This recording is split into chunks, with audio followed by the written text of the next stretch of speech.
On la prenne pour un dieu ou pour un démon, l'épée des Darkin a fait l'objet de nombreux contes.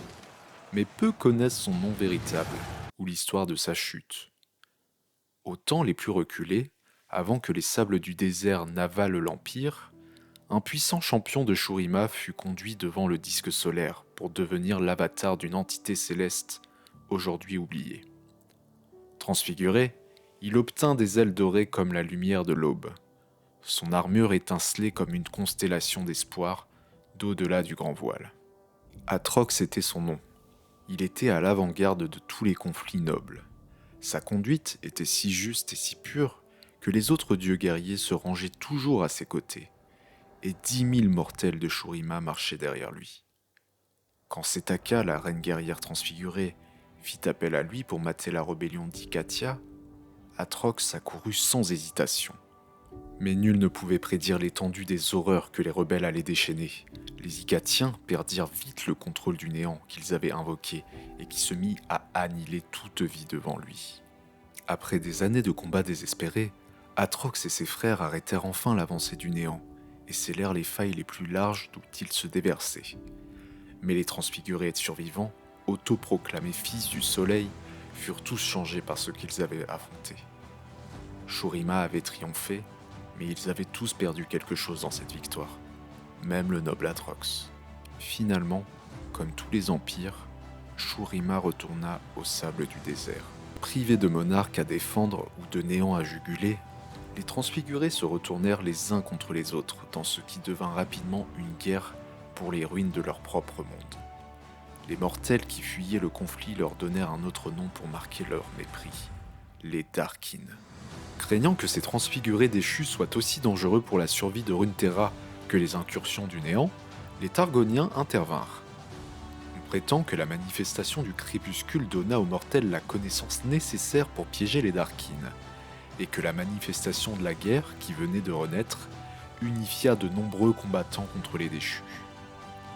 Ne craignant aucun ennemi, Atrox et ses armées ne refusèrent pas le combat et comprirent trop tard qu'ils avaient été trompés. Une force plus grande qu'un millier de soleils morts attira Atrox dans l'épée qu'il avait toujours portée au combat, et son essence immortelle y fut enchâssée à jamais. L'arme était une prison, et sa conscience y était enfermée dans des ténèbres suffocantes et éternelles, privé même de la possibilité de mourir. Pendant des siècles, il lutta contre cette geôle. Enfin, un mortel anonyme fut assez sot pour essayer de porter l'épée qu'Atrox avait naguère levée contre ses ennemis. Atrox saisit cette occasion, il imposa sa volonté et une imitation de sa forme originale à ce mortel. Mais ce faisant, il ôta toute vie à ce nouveau corps. Dans les années qui suivirent, Atrox utilisa de nombreux autres réceptacles, des hommes et des femmes d'une vitalité exceptionnelle. Bien que ses connaissances magiques fussent limitées, il apprit à prendre le contrôle d'un mortel en l'espace d'un souffle. Il découvrit qu'au combat, il pouvait se repaître de ses victimes pour se rendre encore plus fort et plus imposant. Atrox arpenta les plus vastes territoires, cherchant sans fin, désespérément, une façon de retrouver son ancienne forme de transfiguré. Mais l'énigme de l'épée était insoluble, et il finit par comprendre qu'il n'en serait jamais libéré. La chair qu'il volait et formait grossièrement lui parut de plus en plus une insulte à son ancienne gloire, une cage à peine plus large que l'épée. Le désespoir et la haine grandirent dans son cœur. Les puissances célestes qu'Atrox avait autrefois incarnées avaient été balayées de ce monde et du souvenir des... Furieux contre cette injustice, Atrox eut une idée qui ne pouvait naître que du désespoir d'un prisonnier. S'il ne pouvait pas détruire l'épée ou se libérer, il se consacrerait à l'oblitération.